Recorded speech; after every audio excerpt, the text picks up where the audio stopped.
بسم اللہ الرحمن الرحیم۔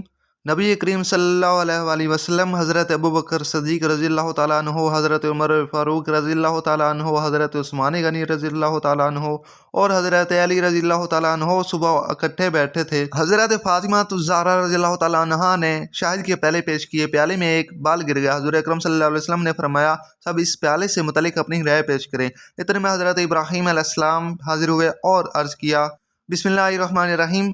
عالمی دنیا میں ہر طرف شرک و کفر کی آوازیں ہر جگہ سے شروع ہو گئی تھیں اور پوری دنیا میں بت پرستی جیسی بدترین لعنت نے دنیا والوں کو اپنے اندھیروں میں چھپا لیا۔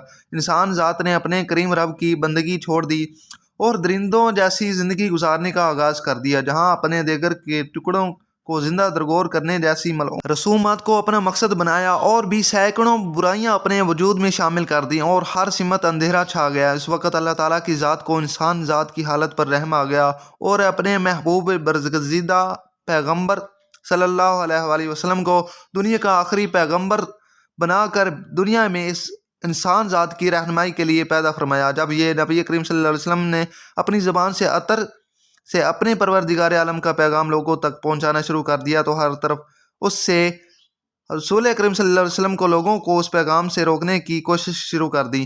جس شخص نے آپ صلی اللہ علیہ وسلم کے پیغام کو قبول کیا، اس پر مصیبتوں کے پہاڑ گرانے شروع کر دیے اور طرح طرح کی اذیتیں دینا شروع کر دیں، لیکن یہ شمع رسالت کے پروانے، آسمان نبوت کے چمکتے ستارے، بستان نبوت کے مہکتے پھول، آفتاب رسالت کی پروردہ ہستیاں اپنے آقا صلی اللہ علیہ وسلم پر اپنی جان و مال اولاد قربان کرنے کے لیے تیار ہو گئے، لیکن اس رسول محترم صلی اللہ علیہ وسلم کے دامن کو چھوڑنے کا تصور بھی نہیں کیا۔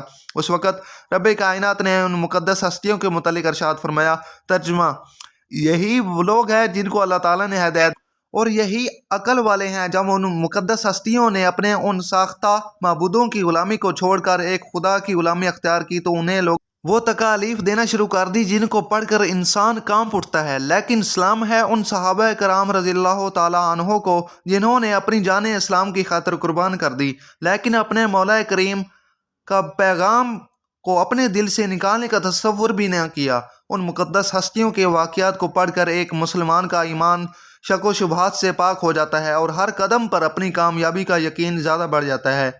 حضرت یاسر بن عامر رضی اللہ تعالیٰ عنہ یمن کے باشندے تھے۔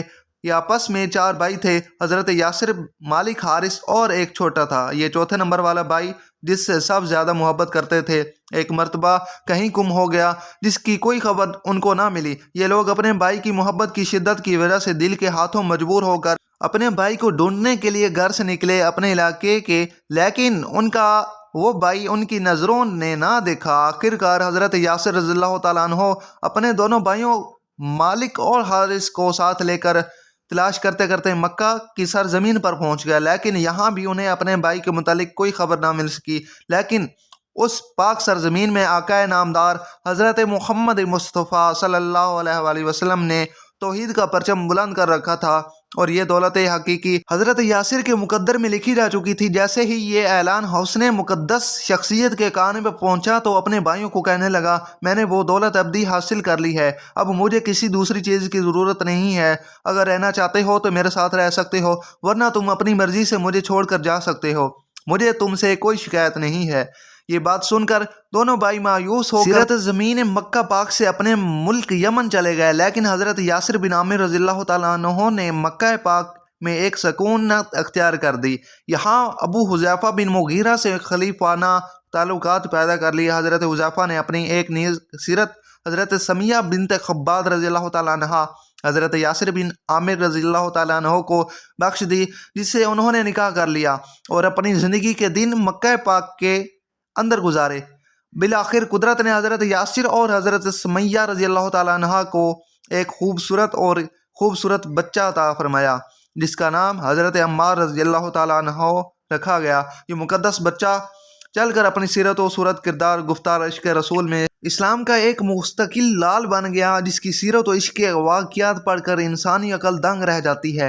سیدنا ابو ذر غفاری رضی اللہ تعالیٰ عنہ کو خلیفہ سوم سیدنا عثمان غنی رضی اللہ تعالیٰ عنہ نے مدینہ سے عراق چلے جانے کا حکم دیا، چنانچہ وہ اپنے اہل و عیال کے ساتھ وہاں چلے گئے۔ 32 ہجری کے ایام حج میں رضا یعنی